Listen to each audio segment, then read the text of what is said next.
Welcome to chapter 18 of Yellow Farmhouse Makes.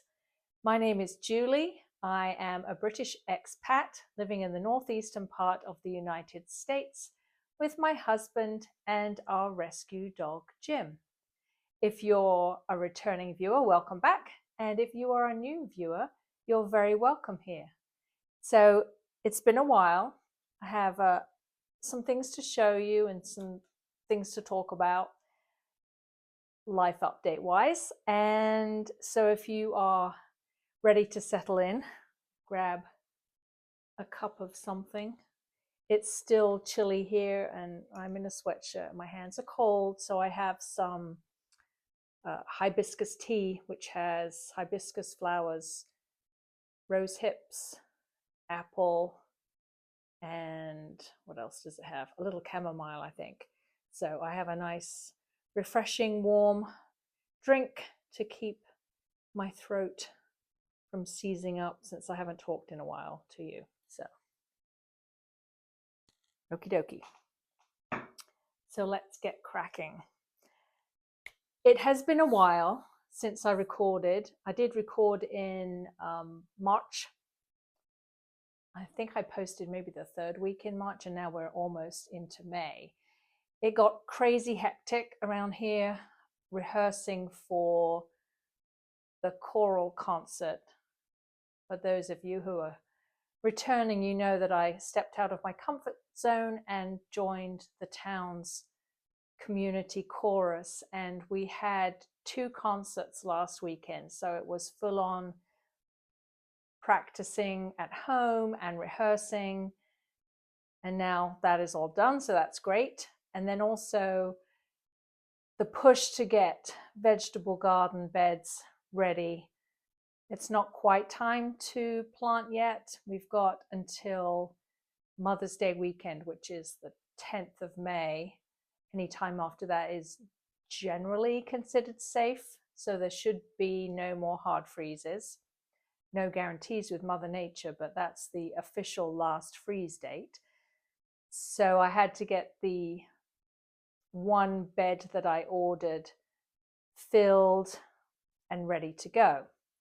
And my dining room currently is looking like a nursery because it's full of seedlings and grow lights and heat mats, and everything is really ready to go outside, but it's just too cold. We're having a very chilly snap in the next week, unusually chilly and cool for this time of year. So a little patience is called for.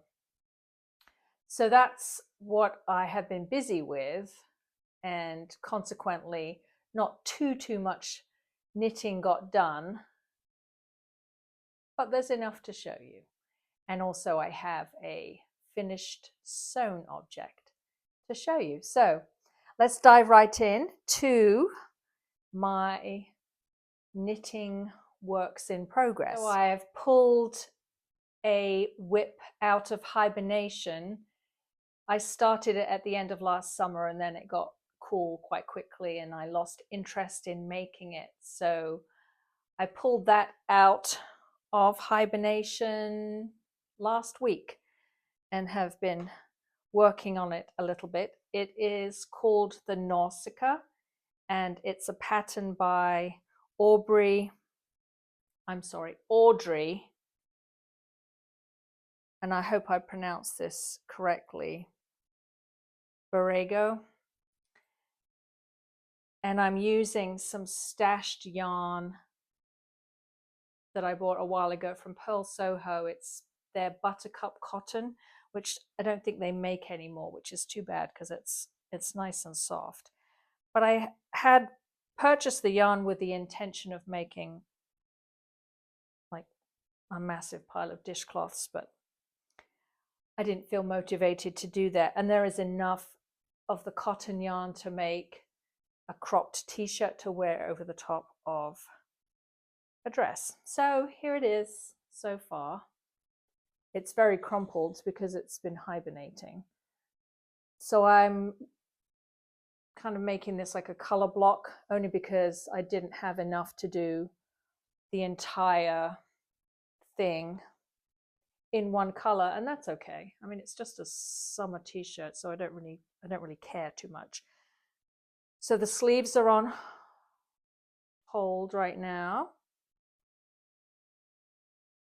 and it is just a basic raglan t-shirt, and I am using this just to knit down to about where I think I want to go. And I did save some of the purple just to do a tiny little bit of ribbing at the sleeve cuff. So I like it. It's very soft. I am knitting it on US 6, which is 4mm needles, and I am knitting the 3rd size. So I'm pretty pleased with that. And of course, I picked it up now and I'm at the easy point. I'm just going round and round and round. So this will be a great project to take to knit night, where I don't have to think too much and I can just chat with everybody. So that is my first WIP that you won't have seen since last summer. Okay, my next WIP is, you recall, I purchased some beautiful fingering weight yarn from a dyer that's near to me. She is the Woolly Caterpillar. Well, she and her husband dye together, but I purchased yarn for my birthday back in February, and the color is called Fractals. Make sure I don't drop this off the needles. And I was toying with what to make. I think I shared with you some One Skein Wonder pattern ideas, and I hadn't quite fixed in my mind what I wanted to knit. So this is the yarn. It's lovely. It has all these fun pops of color. Whoopsies, yarn down. And what I decided to make was the Ghost Flowers scarf. It's called a scarf, but it's more like a shawlette. Make sure I show you the right side. Okay, there we go. And I think it is the perfect pattern for showing off this yarn. It's pretty much all garter stitch until you get to the, well, pretend that I've blocked it so you can see the flowers. Can you see the flowers? Yes, there we go. So garter between all these little flower motifs that are just made with, you know, yarn overs. And can't tell you too much because it's a paid for pattern. It's by Amy Christophers. I think it's Christophers. And it's a $5 pattern on Ravelry. It has this nice little edge. Once it's blocked, it won't look so raggedy, but I'm really enjoying this. It's a lot of fun to knit. Again, if you know me, I can't chit chat with people and knit things that have lace patterns in it, because I'm daydreaming and listening to people, and then I lose focus and forget where I am. So this is a quiet me time knitting project, which I will now drop to the floor to join the yarn ball that is rolling around onto my chair. So that's the Ghost Flowers. Oopsies. So that is my Ghost Flowers scarf by Amy Christophers. The next thing I have WIP-wise is the slow progress on the Bamboo Wedding Shawl by Pearl Soho. And this is a free pattern on the Pearl Soho website. I have it attached with a wine cork needle stopper. But here's the progress so far. It's looking really nice. I haven't touch wood, made any mistakes. It's incredibly soft. It's made with Knitting for Olive merino cotton, and it's in the colorway Soft Mint. It's very soft, and it's going to be nice for a cool summer evening. And also, the point of making this is to have it to wear at my son's wedding. So it's a 12-row pattern repeat with just yarn overs, knit 2 togethers, knit 3 togethers, that just keeps repeating all the way up. And I think it looks a little bit like mountain peaks. But I like it. It's nice. And again, this is one that I just need me knitting time to focus on. But I do need to get cracking with that. I have time, but I would like to get a little more finished. Okie dokie. Let's see. So the next knitting project is a pair of socks. And these, I'm in no hurry to get these finished, just because this is car knitting, possibly travel knitting, and also night knitting, because I've knit this particular pattern often, and so I pretty much know how it goes. So these are the Impossible Girl Socks by Madeline Gannon. It's a free pattern on Ravelry, and the sock has a faux cable down the front, which is really lovely, and a nice long cuff. Obviously you don't have to make it that long, but I like a long cuff. And this is knit on double pointed needles. These are a size US 1 2.25 millimeter needles, and the yarn that I'm using is not available anymore, so I'm sorry about that, unless you can find it at a online knitting store. It's Jaeger spun, and it is the Mossum sock in the colorway Pacific. So this is just, you know, long-term, slow progress, fun sock pattern. So that is my last knitting WIP. So that's a lot going on. I would like to, the goal is to finish the Nausicaa so that, you know, I can actually wear it this summer, and then pretty much just focus early morning knitting on the bamboo wedding shawl to get that finished, and then ghost flowers as and when. I'm in no rush to get that done. It's a very enjoyable knit, and if it takes me a while, that's fine, because it's just super fun to knit. Okay, let's stick with fiber related things. So I have embarrassingly had a drop spindle project going for a really long time. I started it during COVID, and it's been taunting me in my basket of fiber, and I felt like I really needed just to finish it. I think the problem for me is when I'm spinning on a drop spindle, I tend to spin very fine. It was never intentional. It's just the way that my spinning has evolved. So it looks like there's not much fiber, but it just keeps going and going and going. So I'm almost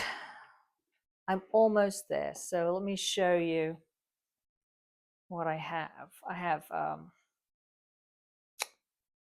one bobbin, spindle, sorry. And there's the fiber. The fiber is 80% merino and 20% bamboo. This was the first one I started. You can tell it's a little more uneven. This is when I was fairly new to spinning, but I figure if I am applying them together, it won't be so bad. And then this is the current spin, and this is the fiber I have left, which doesn't look like much, but let me tell you, it is going to go a long way. So if I show you the ridiculousness, and I've tried to spin thicker, I don't know what is going on. I just can't seem to do it. It's ridiculous. Look at that. It's so fine. I mean, when I ply it together, even if it's a 2-ply, it's still like, can you see where it's folding in on itself? It's still going to be like a lace weight, which is okay because I can hold it together with something else when I'm going to knit with it, but good grief. So that is the lovely drop spindle knit project, and it's so soft. I got this fiber on Etsy, and the colorway is called Ducky Darling. And of course, I have no idea what I'm doing when it comes to fiber that has been hand dyed. And there is a lovely lady at my knit group who is a drop spindle spinner and a wheel spinner, and she's going to give me some pointers because I do have some really, really lovely fiber, and I want to make sure that it's spun on my wheel. That's the goal, because it'll be a little quicker, but also that it doesn't end up looking kind of muddy. I want it to be almost barber pole-y striping, or blocks of color that when you knit with it just keep evolving. So let me show you the gold fiber once I finish with the Ducky Darling. So I will try not to crinkle too much, but this is the braid. It's called Silver Leaf Rose, and it's from an Etsy shop called Friends in Fiber. But the colors are so lovely, and I just don't want to mess it up. It's been sitting in my fiber stash for a while, and I've been too scared to touch it, but that's ridiculous. You can't be too scared to spin with beautiful fiber. It's not doing me any good in a basket. So watch this space, see if I get brave enough to prepare it. I need to talk to my knitting friend at Knit Night and find out the best way to prep this fiber so that I can spin it so that it doesn't look like a hot mess. That's a goal. All right, so that is it for fiber. Let's talk about a finished object. I do have a sewn finished object, which I'm very proud of. Last episode, I showed you the sewing pattern I had bought, which is the Maeve skirt by True Bias, and it's classified as a beginner-friendly pattern. And I decided to make myself the midi version, which is just 2 ruffles instead of 3. Or is it? Yeah, 2 ruffles instead of 3. So I cut everything out. I talked to my friend Susanna in the UK because she's an expert sewist, because I was a little confused about how you read a sewing pattern with regard to sizing, because it will have your size on the back and then also finished measurements, which are wildly different, and that threw me off completely. So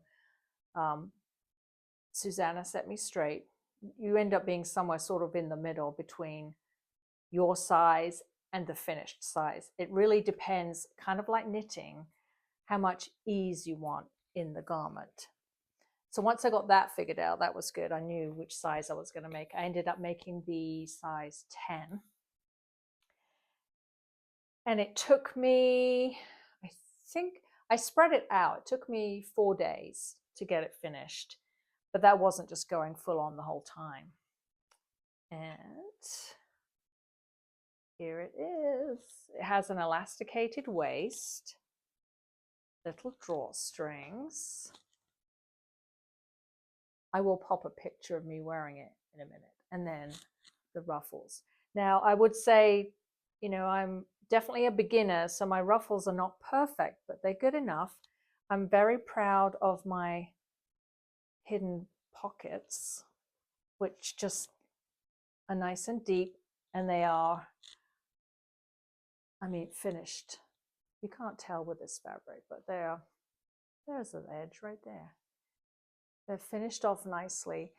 And I have to say, I learned so much making this. I learned that my sewing machine has a setting to create a selvage edge, because obviously I don't have a serger. I'm like, I had no idea what the special foot was for until I looked it up. Like, okay.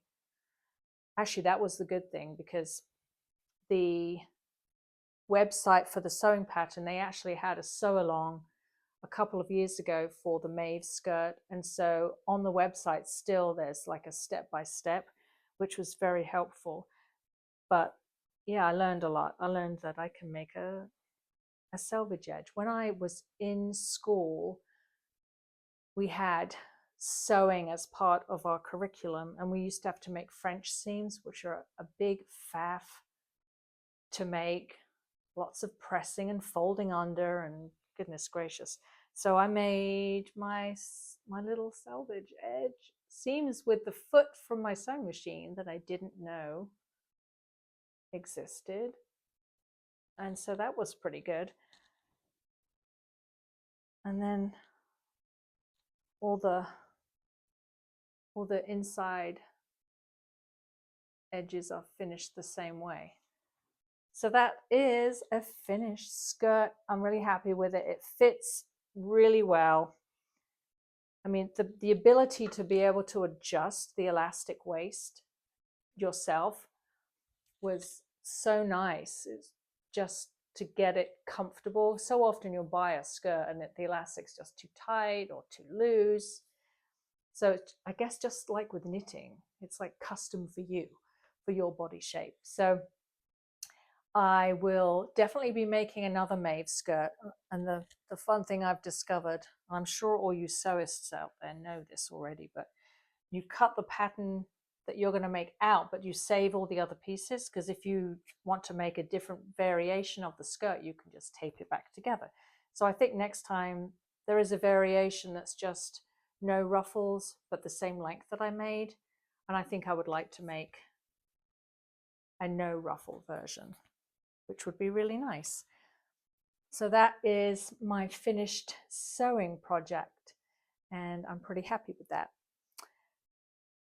Okay, so let's talk a little bit, very briefly, about what's happening in the garden. So I found a location in the backyard that gets the right amount of sun for when we eventually put in the greenhouse. And that garden patch will have 2 raised beds and a greenhouse, and at some point a fence around it. And then outside of the fence, a mini orchard with 3 dwarf different apple varieties. So that's all been in my head and figuring that out. And then also outside the kitchen door, a little area to grow some flowers for cutting and some herbs for the kitchen. So that's all been top of mind and being worked on, and I will put some footage in so you can see that. If you're not interested in the gardening stuff, feel free to just fast forward through that.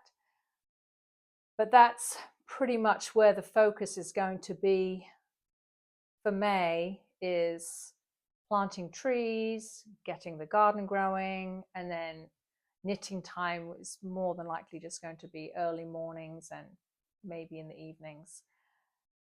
You know, nobody wants to waste a beautiful day inside knitting, especially since we've had such a long winter and we're all stir crazy and we're like a bunch of bears that have been hibernating too long, itching to get outside.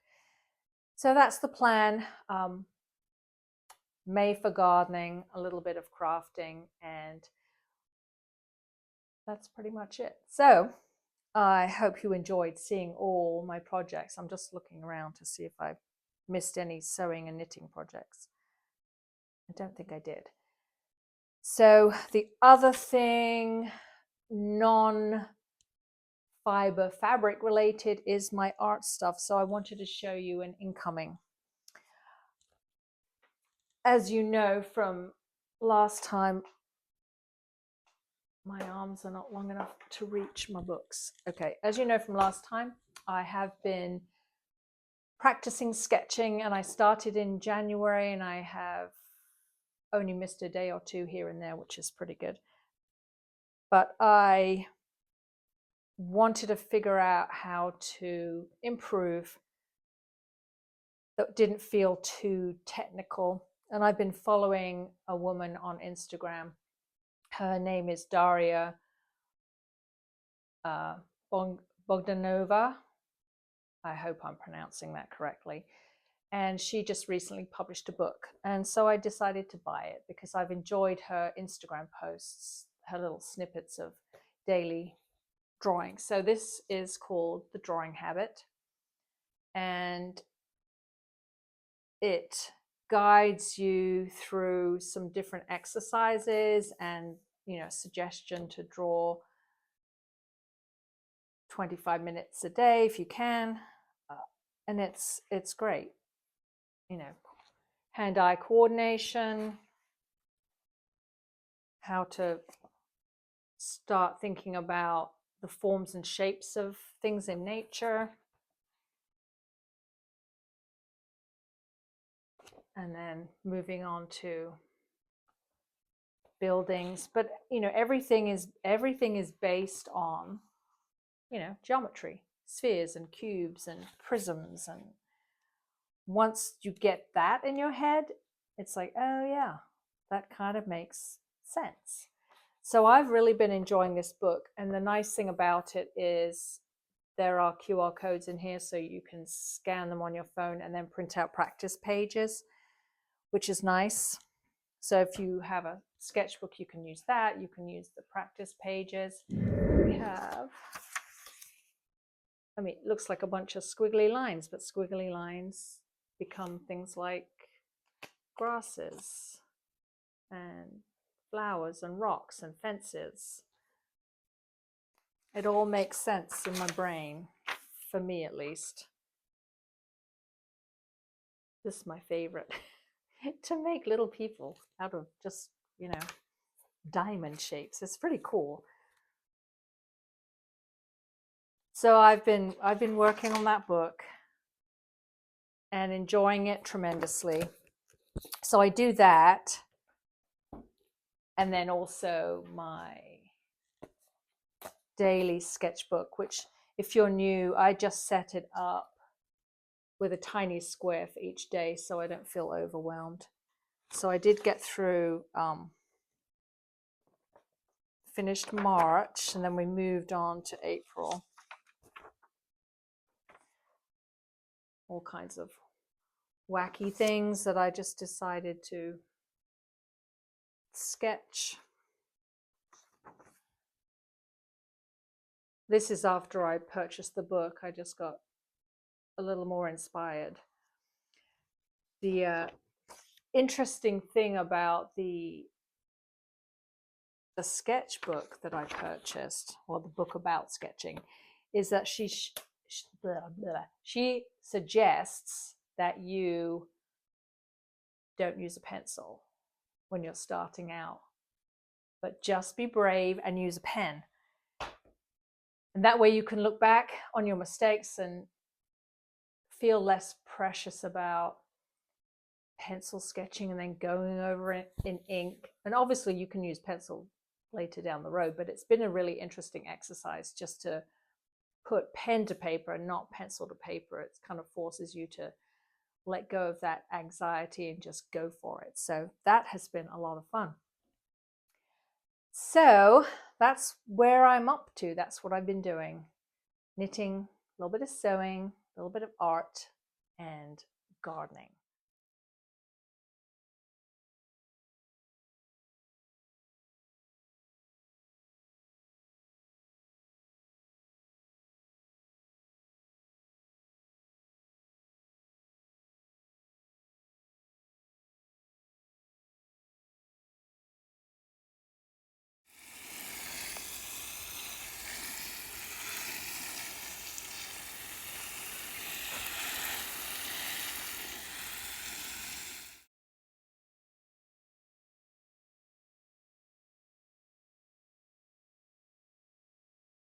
Quite the setup going. I have 2 heat mats and 4 grow lights. Some things have been potted on. This is my balsam,